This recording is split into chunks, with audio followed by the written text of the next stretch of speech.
Shyvana removed from Dignitas, LeBlanc, Cassidy, and Ziggs all the way from Coast. A lot of those, well, heck, all of them aimed at Shifter. Way more mid lane bans than we're used to seeing, which means there were no support bans and no jungle bans generally. And yeah, not surprising to see Elise gun down right away. That's an intended X jungler. He far and away thinks two junglers are better than the rest of them by a long shot, and that's Elise and Olaf. Yeah, I'm sad to not see him go for Olaf because while a less famous player, Olaf was his main go-to champion. Way back then, he used to go 21 utility just for cooldown reduction, so he could throw more axes.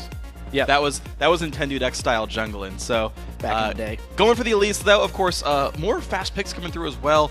Jinx, Annie, pick of the litter for the entire lane. Dignitas, their tango is going to be Jinx, Annie. Yeah, to go into this a little more, this is the 3.15 patch. It's not the patch that is on live right now. So there is a couple of nerfs that haven't hit yet that make this lane stronger. The early stun for Annie is still 1.75 seconds. And also the arm time for the traps, which in layman's terms is how quickly they will stun someone after Jinx puts them down, for the Flame Chompers, is shorter on this patch, which means they can chain two of them together and basically create what is a hyper carry lane also into a kill lane, which is why they like picking it so much. Yeah, it's the same lane we saw, I believe it was CLG used, that did so well against Cloud9. We've seen this power come through a lot. Now, Coast, second time in a row, going for Varus again here for WizFusion. Also, the Thresh coming through here, so they saw the lane and said, all right, we'll counteract it with this. Already a lot of crowd control coming down for Coast. This is something that unlocks Shifter and Zion Spartan to run things without nearly as much crowd control. Yeah. Generally, the way Coast likes to play... We'll get to that Wukong pick in a second. The way Coast likes to play is, since they have Varus now, it allows Shifter more roaming opportunities for kills, because the bottom lane itself will provide the crowd control, and he can get fed off of that. He can pick almost pure damage if he wants to now. Yeah, and speaking of which, the Riven, speaking of pure damage, the Riven of Zion Spartan has gone unbanned in this game as well. So a lot of the high priority damage picks still available for these guys. Of course, Wukong and Dr. Mundo locked in here, most likely top Mundo. Is that jungle or mid Wukong? That's yet to be seen. It could be a mid Wukong, but I'd expect it to be seen in the jungle. Crumbs had actually most of his success last year when Xin Zhao was in, I found, that and Jarvan. And you can build them a little bit similar to Wukong, at least with a bit of damage early if you so choose. Yeah. I've seen success, a lot of St. Vicious in solo queue, and streaming has done that. Also, I Will Dominate one with it in the promotion tournament. I generally think he's a highly underused jungler. A lot of fun as well. And here we go, the next two picks for Coast coming through. And as you said, they are high damage picks here. The Kale for potentially the mid lane, and Yasuo also picked up, knowing the lane matchups. Yasuo was a good lane matchup against Mundo. He's very strong at level 1 and 2, and then Mundo doesn't necessarily get strong enough by the time Yasuo can build some items. Would not be surprised if we see Zion Spartan with top lane Yasuo there, and a very squishy lineup, which can be augmented by the crowd control from Varus and the invulnerability from the Kale intervention. Yeah, and if they get really tricky with it, you can dodge things with Repel. For what it's worth, extra style points there in the win wall. But Dignitas still looking for their last pick right here. Hovering Karthus. Would he do that? Yes, Karthus. He would. Now, it could... Lots of AoE damage. Yeah. Right off the bat. Yeah, big AoE teamfight team here. I'm like almost second-guessing myself. Like, is it top lane Karthus? Are they pulling a Quas Is it jungle Karthus? I actually want to see jungle Karthus. I know. It's Vector rates is really good right now. I agree. Jungle Karthus is good. No one's playing it. Soon we will see it. Maybe in Challenger, because those guys seem a little bit more likely to do the crazy stuff. Yeah. This team composition for Dignitas, though, is extremely AoE heavy. I think if they can escape the laning phase, they're going to be fairly strong in team fights. But this is a hard lane. They cannot fall behind as much as they did like against TSM. Otherwise, it's going to be over before it started. There we go. You saw the lineup on your screen real quick. And before we get into the game anymore, the teams are loading. Let's check in with who you guys thought was going to win on LOL Esports. And according to you guys, 56% of you think Dignitas is going to get their first win of the spring split and leave Coast without one.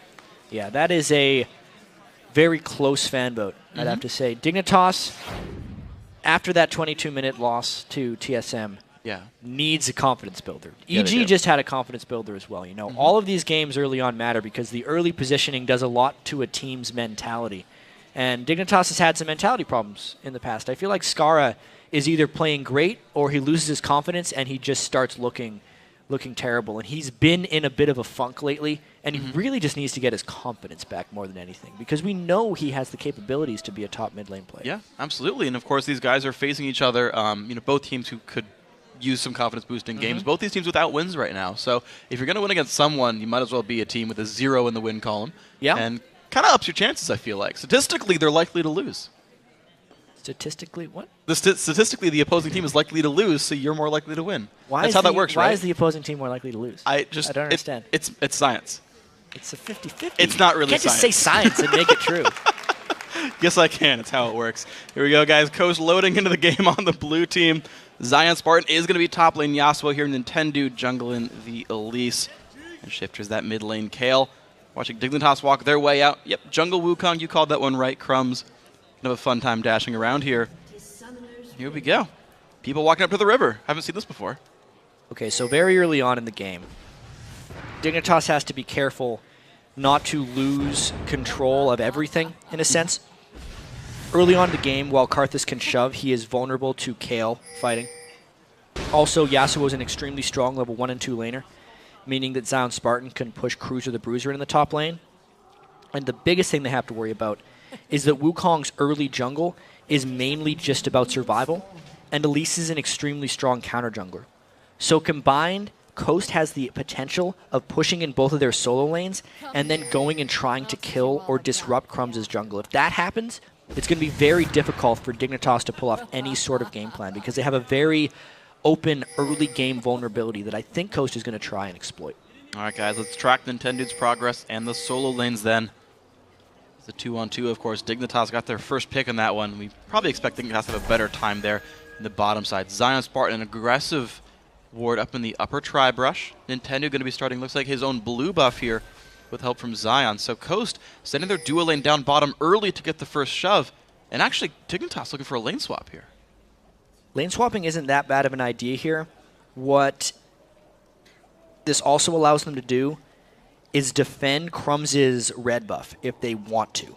Because now it's not about getting the soul. They only lose the one solo lane in the mid, and Skara can still peel back a little bit for a support, and they will most likely outnumber if they decide to go for an invade. So a good positioning early on in the game by Dignitas, and it's going to make it much harder, if not impossible, for Nintendo decks to disrupt Crumbs' early jungle. And a random thought here as well as we look at how these guys are doing things. Zion Spartan went back into the jungle to go share experience and gold with Nintendo, seeing that it was a 2v1 lane. Nintendo also started Q on Elise, which I haven't ever seen from a jungle Elise. You usually see W. Yeah, and I trust him on it. Maybe it was a misclick, but I'm surprised to see that. Nintendo, though, back to his own devices here, starting his own red. And we might see these junglers go for these standard 3-on-1 plays. There's going to be, I think there's going to be a little bit of lane pushing. If we see more of it, it's probably from Coast, because Elise can offer the ranged pushing. And what we're also seeing is we're seeing the top laners double team the jungle a little bit with their friends here. It's mainly because this is just what teams have to do nowadays. Since teams have gotten so good at 3-man diving or 3-man pushing, there's not even really a point of sticking around and doing it. Oh, maybe. Man, look at this from Coast, though. They've sent everyone to the bottom side of the map. Is this really a 4-on-1 dive? It would be. I mean, Zion Spartan's level 1, though, so he'd really just be there to watch. There's no way Cruiser is going to let that happen. It was a good ward he had over in the tri-brush, and this just means it's going to be a fast push by both teams. I wonder how deep Coast is going to try and go with this, or if they're going to try and get a dragon shortly after. They ran out of minions, though. Yeah, well, Dignitas have their 3-man dive here in the top lane. QtPie about to hit level 3. You're going to see this duo lane hit basically 3, 3, and 3 on all these guys right there. Minions dying on this side of the map. It looks like Coast will just barely get the turret first, but these guys are trading turrets so far. The Cruiser level 3 to Zion's 2. I gotta say, that's a bit of a lead for Dignitas at the very least. Yeah, very, very minor. It's hard to tell early on in these lane swap games. Now it's since Dignitas swapped top, this is Coast's way of trying to get something back in the bottom. But we've seen multiple trades here. Wild Turtle was talking about it as well. How beneficial is a super early dragon, which is worth diminished gold from the last season, versus some damage on the second turret? Dignitas is going for the second turret, whereas Coast is just going for the dragon, and they're going to get it for sure. Yeah, Daydream doing a nice job of dancing the dragon aggro, and there we go. Dragon goes down. Kill credit goes over to Wiz Fusion for 25 bonus gold right here. But Dignitas are staying in that lane. Half HP on this turret. And I believe, Jack, the second tier turrets don't get that bonus armor that you get for the first few minutes of the game. No, it's just the outer turrets. Yeah. This is also the last patch in which the top and middle turrets won't have just almost a super Doran shield of sorts, 20 damage reduction from champion auto attacks. The bottom lane will not have that, so it's going to be more of a choice for teams. I actually do like the change, even though it's come under a lot of criticism from some sources. Yeah. I know a lot of the Korean fans actually like the change. Yeah. But I think it's going to be much more interesting, seeing that there's more of a cost for Dignitas there, because really what just happened there is, even though they were the two-man top lane, they actually got more out of it because Coast tried to do the counter and take the dragon. Yep. Coast wasn't able to push a second turret. What they theoretically should have done to stay even is just continue pushing, and we would have seen 2 turrets for 2. So the game accelerating a little bit. A lot of structures dead. No champions just yet. And we're seeing Dignitas make a rotation to the mid lane here. Cutie Pie joining Skara, who actually, to be fair, Skara's done a very good job in this lane that we thought might have been scary. Junglers were tied up doing other things, and Skara's got a minion kill lead over Shifter. And the push now to the mid lane using Jinx. PewDiePie not going back to base just yet either, and the Flame Chompers as well helping to push Shifter back. So, well, Shifter went over to help the top lane a little bit, and look out Nintendo, backing in a bad spot. Stunned and ignited. He's going to be going down unless he can get to the Lantern, and he cannot. First blood picked up there for Kiwi Kid, and his tango partner was actually Wukong there. I feel like PewDiePie might be jealous. Yeah, that was a smart roam by Dignitas right there. The expected move was for them to go all the way to the bottom lane and start pushing. Instead, they roamed and found some kills in the mid lane. So very smart tactical maneuvering there by Dignitas. And it's going to give them a bit of a kill lead, 1-0, and of course the gold as well in their favor here. And they're actually just staying in this mid lane. PewDiePie just now making his way across the map. Neither AD carry actually having spent time to buy. So they're sitting on no real items, but WizFusion has been sitting there killing minions for the entire time. He's at 50 so far. He's got to be rich. He's freezing the lane right now, which has cost his team a little bit in map pressure, but has individually helped him. That's the trade-off. You can see why Dignitas, I'm a Cutie Pie's CS is so low. It's because he was pushing 2 turrets with his team, where they were just pushing the minion wave down as quickly as possible and not caring about CS. And then because he generated the kill in the mid lane. We'll see which one is more effective. I'd like to think that I'm a Cutie Pie's has been, but now they're going to go into a lane, and once WizFusion shops, they're going to have to deal with a bit of a gold discrepancy. Yeah, temporarily, Cutie Pie is going to be the better one off here. Has boots and a Vamp Scepter against Golden Pockets, which doesn't have any combat stats, unfortunately, for Coast here. These mid laners still kind of trading apart. They have bought some items, though, so Scar with the sustain. And there's a giant wave here at the top turret. Well, Nintendo and Zion Spartan pressure Cruiser here. He's not level 6, but he's got an Annie, I should say, right behind him. Yeah, Kiwi Kid's doing his own thing this game. He hasn't necessarily been near I'm a Cutie Pie. They're hoping that Coast dives. He's waiting just outside of the Fog of War. I don't think Coast is taking the bait, though. Not going to go for it whatsoever. Knock up on a Cruiser, not a huge deal right there in Dignitas. He took the cannon minion. What a jerk. Cheeky little Kiwi Kid. Not for you. You're not a top laner anymore, Kiwi Kid. That's not yours. It's true. You're a support. You don't get gold. He has the Doran's ring as well as the Sightstone. I mean, he kind of took that kill gold and is trying to turn it into some offensive itemization. Still no gold per 10 item on him. I'm a little surprised by that. I would think that he would go for a bit more gold. There's a few players who go that way. I want to say Crepo doesn't buy. Well, Crepo definitely doesn't, but especially with a kill. I always loved back when Philosopher's Stone and Heart of Gold were a thing. For those of you that remember the good old days. RIP and Peace, Heart of Gold. Yeah. Every time I get a couple kills on a jungler, I'd want to build them as quickly as possible. Because the sooner you can start investing in the gold per 10 items, the more valuable they become. They're kind of a snowball item of sorts in that sense. But instead, Kiwi Kid has went for immediate damage. He opted against the economic investment strategy, and he's going for immediate gratification. So, going for the ward output, why the heck not? Let's see what he goes for this one. So far, Dignitas actually on a bit of a freeze themselves in the bottom lane. We'll see if Cutie Pie can catch up in minion kills here, because WizFusion now, with a BF sword in his inventory and a dragon in about a minute and a half, there's potentially room here for Coast to make a play off of that. The Stinger here for Shifter as well. He's sitting in the mid lane farming. We're at a bit of a lull as we wait for the teams to regroup for something. Yeah, Coast will have the exact timer on the next dragon, but they also don't have the teleport down that they would want. Luckily for them, if Zion Spartan decides to roam down for that next dragon, It's not like he's going to be leaving a turret to Dr. Mundo's devices because they've lost every turret in that lane. I would expect Coast to try and group down for this Dragon and fight Dignitas head on. Yeah, 45 seconds right now. Zion jumping over the wall for the white camp here. Just still getting the farm. He's basically in farm mode. Zion Spartan just wants money. Coast shows back up in the bottom lane with still a 20-something minion kill lead with the wave pushing in towards their turret. Skara on the roam down as well. Dig look like they want to get ready for this one. This is going to be a really crucial point in the game for Dignitas because I think their team fight is really strong, and they have the potential to control the Dragon, especially with that skill down. Pretty much everything missed there. Crumbs shows up. There's the Requiem as well, but it's not going to land on much. Nintendude dodges every single second of the Cyclone, but still has nowhere to go. Lantern's not going to save him either. Nice try by Daydreamin', and the chase is on. Flame Charmers, they land just barely on Daydreamin'. Tibbers shows up to the party as well. Double kill here for I'm a Cutie Pie, 3-0, and they're not even done. Crumb's going to dive the turret as well. The rocket comes through, and look at that one, 3-0 instead. Huge moves for Dignitas right there. Coast was actually trying to set up a team fight so that they could get the Dragon, but Dignitas was one step ahead of the game, and they turned it around with a counter gank pretty much of their own. They have the stronger team fight. Look at all the AoE spells they were able to use in that. And Scar was able to participate even though he was in the mid lane. Just take a look at this one more time. With the Chain of Corruption missing, it was just an easy start for Coast. They have 3.5 people. Even though Nintendo X kind of escaped the Cyclone, he went in the wrong direction and couldn't quite make it since I'm a Cutie Pie got excited from the Jinx passive.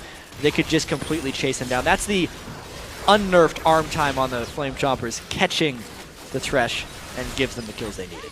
Well played overall, and even to save him the ultimate too. I like the patience by Cutie Pie to know that he was going to kill these champions and saving the ulti for when he needed it. But interestingly enough, Coast are actually the guys who get control over Dragon. Dig invested in the turret kills and a recall instead. Yeah, Dig opted for the turrets, gave the Dragon to Coast. We'll see how that pans out.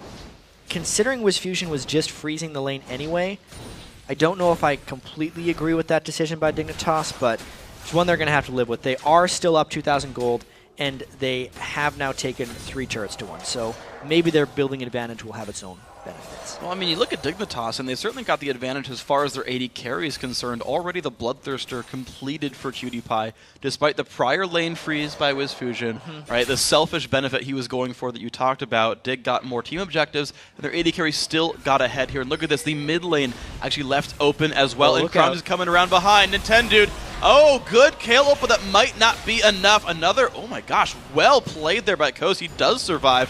Shifter, no! Shifter, scumbag! He dodged it out of reflex, I feel like. You see a giant rocket coming towards you. Your first thought isn't to just go into it. Nintendude was unable to dodge it out of reflex, and the home run there from I'm a Cutie Pie. Nice shot right there. So, Cutie Pie 3-0-1. Only 70 minions, but why get minions when you can kill champions? Zion back to the top lane, almost static Shiv. Sunfire, though, already done for Cruiser. It seems like at level 9 now, of course, his matchup's going to be really about itemization more than anything else. Yeah, with Sunfire Cape being completed for Cruiser, I feel like Zion Spartan is pretty much just in farm mode. But as far as Yasuo goes, he has escaped the laning phase as well as he can. Scar could not escape the laning phase in the previous game against Bjergsen, and neither could ManCloud, actually. It hasn't been a good day for Yasuo. Zion Spartan is doing better than most, though. Yeah, he's actually got a slight, at least 4 minion kill lead over his lane opponent. Took a trade right there and chewed through Cruiser's ultimate and stayed more or less alive through it. Burned his Ignite for that. But now they're just equal on combat summoners. Let's see where we go here. So Coast, they've actually rotated themselves back down to the mid lane. I'm a Cutie Pie actually alone in the bottom lane right here, farming up his BT. Wiz Fusion's got his Bloodthirster done as well. So these guys waiting. They're trying to get the pickoffs right now. They have a few pink wards inside their jungle. Look out. They could really change some good stuff here. This is going to be all kinds of painful. Scar gets the kill credit on one. Nice play from Daydreamin', but I think it's not going to be enough for him. Crumbs picks that one up as well. 2 more for Dignitas, and they're making some nice moves in the mid game. And Coast has really lost control. They were trying to set up a gank of their own against Amundo, but the patience of Crumbs actually to get the auto attack and the Q before any of his other spells let him maximize his damage. The armor shred on the Wukong Q just allowed his Cyclone to do even more damage there, chained with the stun of Kiwi Kid, who has been roaming a whole bunch this game. Both those things making a pretty big impact. He's been part of 6 of his team's 7 kills. The only guy who's ahead of him on that one is Crumbs with 7 of 7. So those two have been doing a heck of a lot to make the game happen here. And PewDiePie, with his support leaving him, completely fine. Never died on a no-escape champion. Yeah, absolutely. And it's because Coast hasn't been able to make any aggressive plays towards them. The few times they've tried to get up in I'm a PewDiePie's grill, they've been counterattacked by even more people from Dignitas. I think the early game vulnerability of Dignitas has been easily surpassed here. They did the lane swap at the start of the game, which allowed Skara to shove up the lane and get a slight edge on Shifter. So Skara hasn't been pressed and has always been able to assist with Requiem in these fights. Yeah. Additionally, you could see that I'm a PewDiePie hasn't really needed Kiwi Kid as a support, and it's allowed Kiwi Kid to roam around and be a part of 6 of the 7 Dignitas kills. It's really Kiwi Kid's roaming and Skara's ability to participate with his Requiem that have given them this huge edge. And speaking of more big edges, and just sort of the other stories in the game, Kiwi Kid, we talked about how he's been investing his gold. So he picked up Boots of Mobility, got the Distortion enchant for more flashes, and he finally did pick up some gold pretend with the Nomad's Medallion. So he is investing so heavily in a very successful future where Daydreamin's just like, well, I'm 0-2-0 and not having the best time of this one. Yep. Zion Spartan, I think, is the only guy who's, I guess Zion and Shift are the only guys going really untouched in this game. Well, we said this Champ 6 sort of unlocked the Coast solo lanes. Yeah. They're at least doing well, but I feel like they need more than this. And there's always that danger when you pick such a low tank team that when you fall behind, no one can think about getting the fight started. Because now that Dignitas is tanked up a little bit, at least in the top lane from Cruiser, when that team fight phase does start, it might be hard for them to actually reach the back line. Against someone like Skara, who, as we talked about in the team composition earlier when Curse actually ran a Karthus, just having a farmed Karthus makes it much more difficult for the squishy people who dive to make things happen. Watch out, Zion Spartan. The team is coming to try to kill you. Can you do enough damage to Cruiser before you die? Because basically all that's going to happen, flashes and tries to dash through, but there's so many people to go for. Oh my god, Zion Spartan!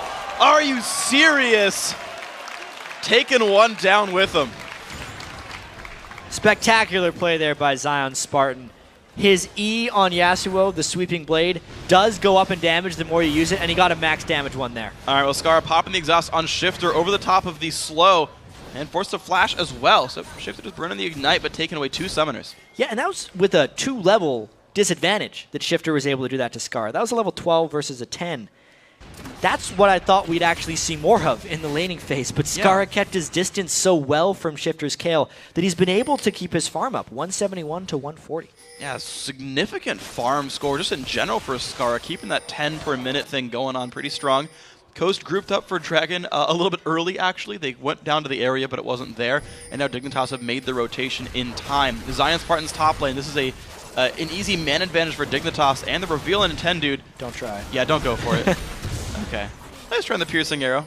Not the same Q snipe we saw against TSM, but from Cloud9 earlier. But Coast now trying to hold on. First Dragon for Dignitas. They got control over that. Because the game is a little bit later now, and Dragon scales based on the average champion level of the game, that was the most valuable Dragon thus far. Yeah. Even though Coast had picked up the first 2, and it just extends this Dignitas lead here. They're pretty much, at least, they have different mindsets. Kiwi Kid and Crumbs are the ones going around looking for all the kills, and they're just enabling Skara and Cruiser the Bruiser to farm so far in the lane, and it's working quite well. It is, yeah, exactly. They're doing a really good job of all this one. Nintendo kind of taking some farm for himself, but he's actually well behind Crumbs. And Crumbs, by the way, very offensive focus. I don't know if we touched on this yet, but Elder Lizard Brutalizer for the jungle Wukong. That is a damage jungler. It absolutely is, and he's definitely trying to snowball ahead a little bit in this game, trying to parlay those early advantages. The Lizard Elder will help him clear the jungle much faster, but specifically, just for physical damage champions, it is much better than it used to be. Let's see how fast he can get down Wiz Fusion. Well, he's been knocked up into the air. The Wall of Pain does land as well. The flash from Wiz Fusion trying to get him out. There's the Lantern. He's going to survive. Nice pickup there. Crumbs forced to run away. Yeah, he didn't actually get his Wukong Q, the crushing blow down, before he popped his Cyclone, which hurt his damage substantially. He was so worried about Wiz Fusion getting out of range and wouldn't get the knockup for the ultimate that he popped it early. We would have seen the true damage of his damage Wukong if he pulled off his combo properly. Nice, but it's going to be the red buff, though, still stolen away by Dignitas for their jungle control. And just the fact that they're kind of winning the mid game right here, red buff on Crumbs. Nice and happy. Zion and Cruiser still battling in this top lane. I want to see this continue to move on. It's just a 10 minion kill sort of switch between the two. Yeah, still a bit of a farm off in that top lane. Zion is hoping to get to a point where he can get his Infinity Edge done and then make some team fight moves. There's not too many things for him to chain off of knockup-wise as far as Yasuo is. Yes, Thresh has a couple of ways of knocking people up, but outside of that, he basically has to do it for himself, which isn't the type of Yasuo synergy we've been seeing other teams go for. That's true, but I guess it fits the Coast style, though, because they're all about Zion split pushing. That's like their #1 strategy is Zion. What do you want to play this game? Okay, carry us, please. Of course, they've added Shifter, who's an amazingly skilled mid laner as well, so some more threats on the team. But yeah, it's definitely a different style. It's not the like crazy engage comps we've seen from Yasuo's before. I think one of the reasons that Coast looks so lackluster in this game is, especially during the NACL, they played a very conservative early game and then allowed Shifter to roam and make plays for them in the mid game. That requires their lanes to not lose badly, though. Once they lost control of their own jungle, whenever they would go and try and make a rotation, Kiwi Kid would go and cut them off. And past that, Coast doesn't really have many other game plans. So since Shifter's been shut down, you can see 0, 0, and 0. It just means the team doesn't generate kills because he is the one that generally makes things happen. Well, that's true, and we'll see if they can do anything with this. Of course, Kale and heck Yasuo, both for what that's worth, do scale very nicely into late game. Extremely nicely. Yeah, I mean, maybe not Karthus nicely. I feel like that's actually a pretty contentious, like, who's the better late game mage. Ooh, you know what? There's a blue elixir on Scar right now, right after he completed his death cap. So he is as strong as he is going to get relative to the rest of the game at this moment once he consumes that blue elixir. They're going to try and force around this Baron area, knowing that Shifter's trying to go and farm. This thing would die really fast. Coast cannot take this for granted. They're not going to get there in time, I don't think. They know about it. They're running across the map, but it's already down to half HP. Look at this thing drop right down. Jinx and Karthus, he's actually going to burn through a bunch of his mana pool, but that's going to go down. Baron Nashor picked up by Team Dignitas. Coast see that, and they're like, oh, crud. Yeah, that was a... They made a boo-boo. Let's see if they can come back from this one. It just means not only are they down 8,000 gold, they now have to contend with all the gold value from that Baron buff. And Dignitas didn't have to burn any ultimates for that, so they are completely free to dive if they want on this one. The big thing is if Cruiser can get the turret on him, it means they can pull off a successful dive. Let's see if Dig wants to go for it. Let's see what they do. They're sitting there in front of the minion wave. Next one coming up in about 15 seconds. Coast completely grouped in this mid lane. They know exactly what this game is. PewDiePie happy to even tank turret shots, even if it's a backdoor bonus because he has Baron regen. Why not? Yeah, exactly. So they're completely fine taking this poke, and look at them just retaliating some of it. I wonder if they're just going to try and push this straight up to the inhibitor. At some point, Coast is going to have to try and stop this one. The Coast wave clear is trying as best it can to get through that. They have the Varus and the Kale. It's not spectacular wave clear, which is why you can see Dig getting some of that damage down. Here it comes. They pull on a Scar, but Kiwi gets one who engages Zion Spartan, getting the Kale ulti and intended running away. Can they get the damage up? But Elise falls. Wukong gets traded back on Scara, still has Requiem though. This is not good for Wiz Fujin. One's going to go down. Daydreamin', not in a good spot. Will he get dropped? Nah, yes, PewDiePie taking him out. Shifter, the only man alive. 4-for-1 inhibitor controlled by Dignitas. The team fight danger of a Jinx with a lot of kills, just chasing down even more from that. It was the best time for Dignitas to push. All the timings worked out just right for them. As soon as Scar got his death cap, they got the Baron. Everything just worked out, and the dive was easy. Very easy for these guys. Talisman of Ascension also was completed for Kiwi Kid to help push that team in. The Dragon's even up in 10 seconds. You can see the team running over to that side of the map as well. Everything looking great for Dignitas. Now 12-2 with a killed inhibitor, and they're just ready for the Dragon on the respawn. These guys are firing on point right now. Yeah, an extremely stark difference to what we saw earlier when Dignitas played TSM. Or even when Dignitas played CLG yesterday. They looked lackluster. They didn't really look like they had a purpose. Their lanes were losing.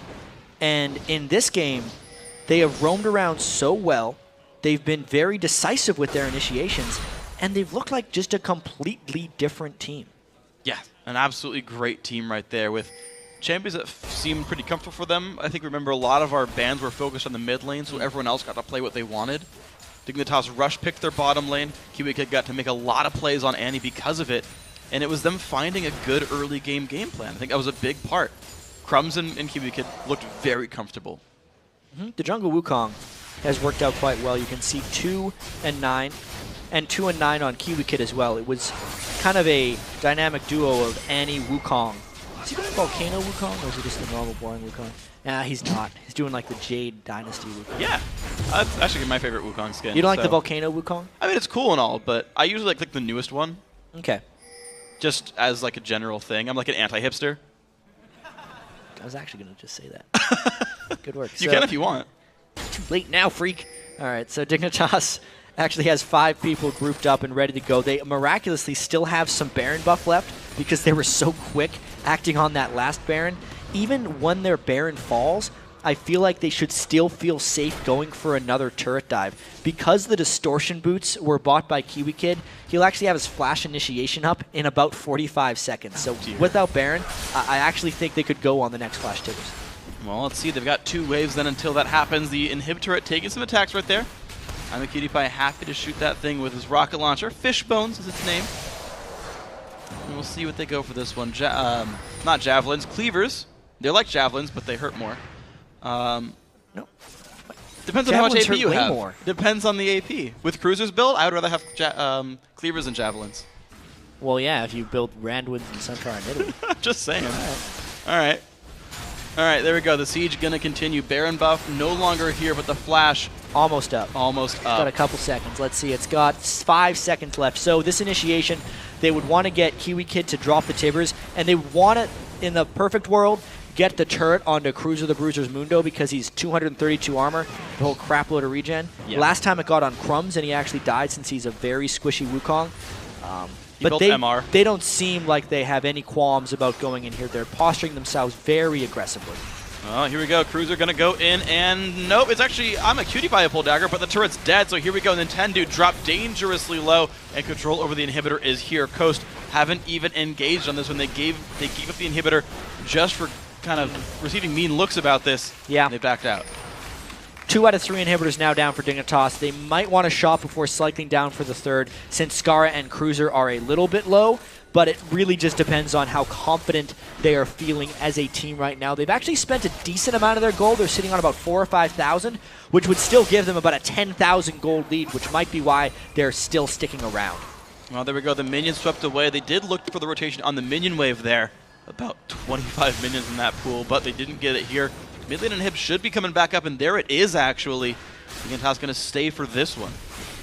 Yeah, well, may as well. If Coast gave up the last one, they might want to give up this one, but they land a Cocoon. There's a fight! Skara dangerously low. He drops there without getting to do anything there. The fight comes in. Look at the engagement. Fujin trying to survive. He does survive for now, but Cutie Pie finds him. 1 for 1 so far in this fight. Now will Coast push them out of the base? Not before losing their inhibitor.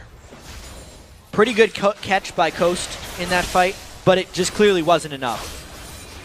A lot of damage got dumped into that Kayle intervention. Yeah. But as a team, Coast just wasn't able to re-engage. Running through the Karthus is something they can't really do. Zion Spartan, especially without an Infinity Edge, can't go in and do any type of meaningful damage onto I'm a Cutie Pie. He'll go in once.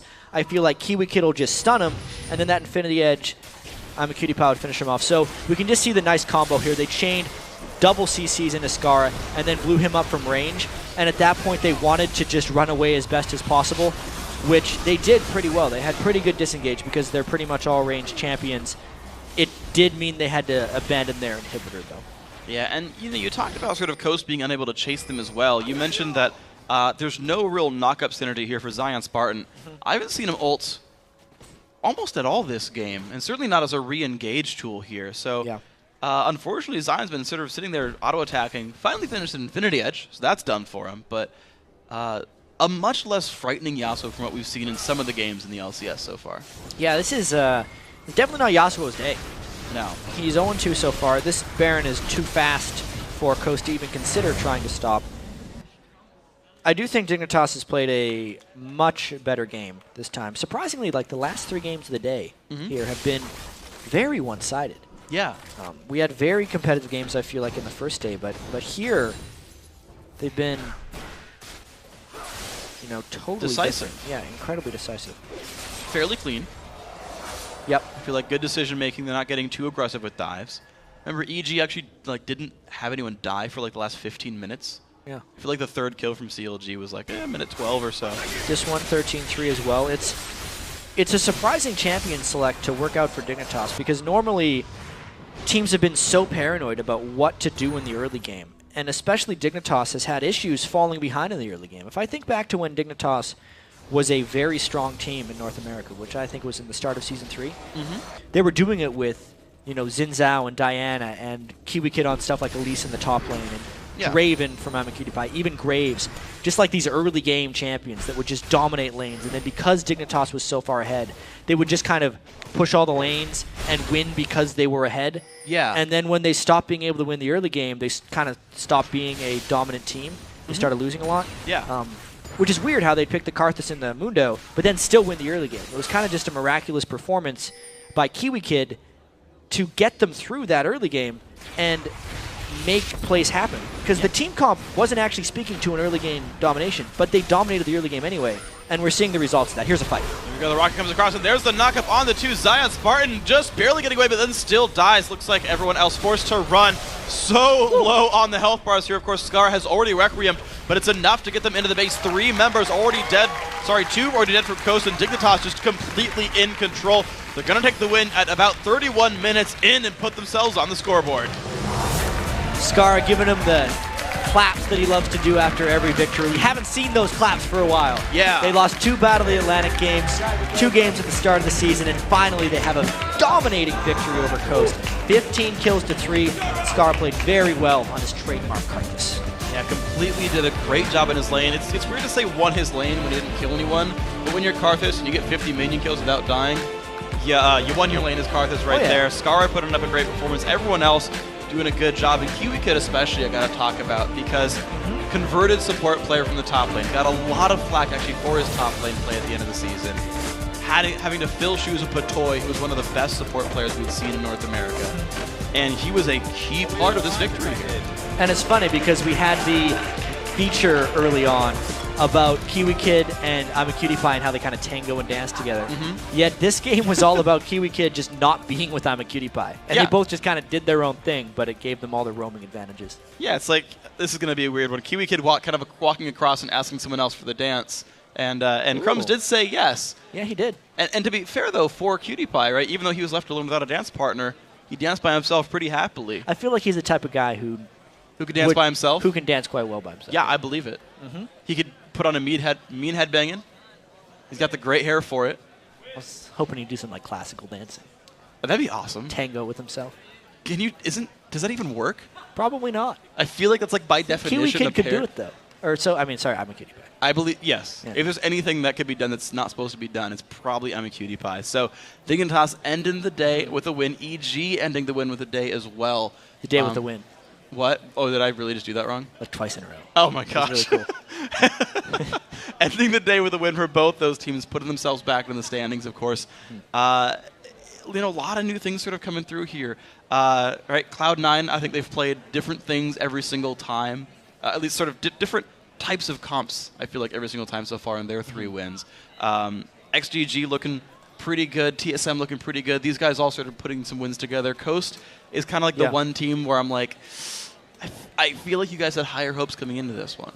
Yeah, Coast, definitely a disappointing start to their season. I had them ranked pretty high, and if I was to do power rankings, I thought they'd be maybe even the top half of the LCS so far. Yeah. Because they looked so good in the offseason. Yeah. Especially against the other challenger teams they were playing against. Right. But remember, they did take all 5 games to beat the Walking Dead. And it's kind of a weird stat to call back from because it really does depend on your opponent. But they were very close to not even making it in the LCS. The last team that took 5 games to get in the North American LCS was Velocity, and they had the worst regular season record in LCS history. So I do feel like Coast needs to rebound a little bit. And Coast, to me, has always been a team that actually started out super weak and then kind of came together at the very end. Now, in the summer split, they didn't. But spring split last year, they were bottom of the table for a long time and then made a run at the playoffs for top 2 at the end of spring split. And took TSM to 5 games when TSM was the best team in North America. And is that what happens in the spring for Coast? Do they just do this and have a really rough start? I don't know. It's a statistic of 1. Yeah, they need some consistency, first and foremost, because they've shown they're not a consistent or quality regular season team. If we look at their regular season finishes, they were 6th in the spring split of Season 3 and 7th in the summer split. Yeah. And 0-2 so far. So if we think about it, I think that puts them at the bottom of the table after 2 days. Yeah, it's got to. Pretty rough start for these guys, though. Of course, the other team that we had seen come through from the challenger scene and make it in is Curse, who had been dropped down, played also in the NACL, had a worse record than Coast throughout the NACL. So we thought, okay, Coast is the stronger team here, and Curse have done actually phenomenally so far. They've put up some great results, some really interesting team comps as well, especially ones where they play off of their players' unique champion pools, like the Akali from Voyboy, things like that, and like that's my new team to watch. Yeah, Curse was actually Riv's pick when we did the predictions for who he thinks is going to be great in the LCS. You know what? It's turned out pretty well. Like you said, the crazy champion picks they have, they did not look that great in the offseason, but that's because they were hiding their stuff for most of it. Yeah. And now that they're kind of bringing it out, Voyboy a little bit more time in the mid lane spot, getting more comfortable with everything. Could be working out for him in the long run, but we got a lot of league left to play. We do have a lot to play, which is always